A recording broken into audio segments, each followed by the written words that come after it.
This fight over the Louisiana maps had been on hold until they could figure out what was going to be decided in Alabama.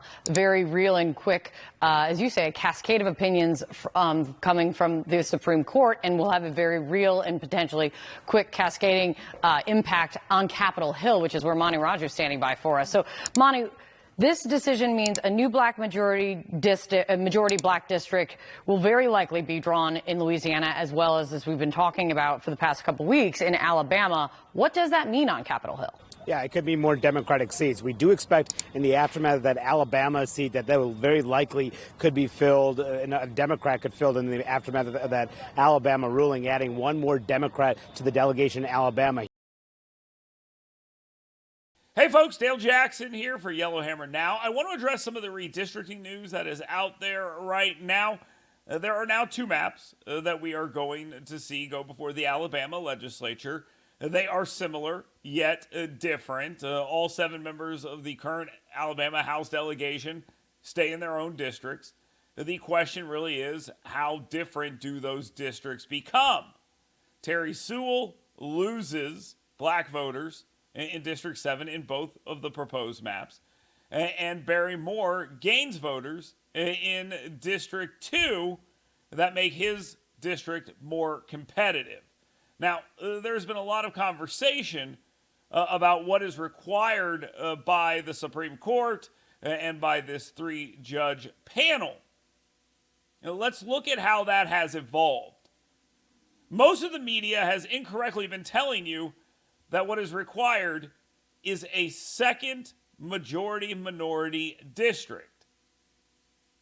This is untrue. Take a look. Welcome back. I'm Savannah Saab. The time now is 8:56. Alabama district lines take center stage at the Permanent Legislative Committee met ahead of this week's special legislative session.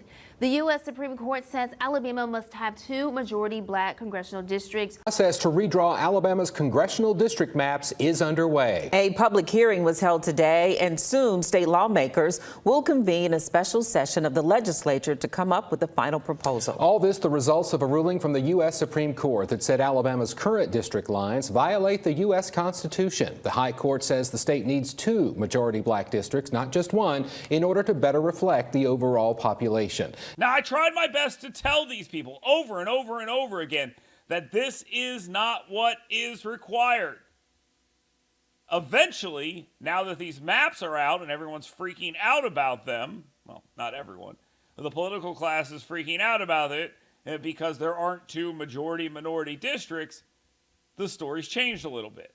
Another day of the special session, another proposal to redraw Alabama's congressional districts. State lawmakers are hard at work on the project following a U.S. Supreme Court ruling that deemed the current district lines are in violation of the Voting Rights Act. The High Court says the state must produce a district map that does not dilute the black vote. Now, I give credit to these individuals for learning from their mistake. We need more of this. People coming around and actually acknowledging that they got it wrong. Oh no, they didn't do any of that.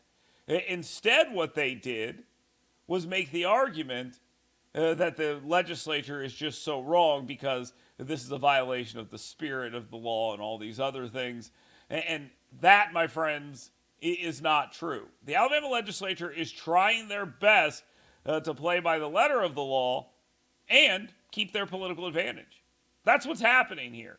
That's what we knew was going to happen here, and in reality, that's what should happen here. Does another judge come in and play a role in this? Probably, at some point in time. Does it go before the Supreme Court? Probably, at some point in time. But we have to tell people what's actually going on and what the truth is. Otherwise, people get upset about things they don't understand. And when those people are on television telling other people that don't understand, you start to get a big problem because expectations get set wrong, and then people get mad. It's simple.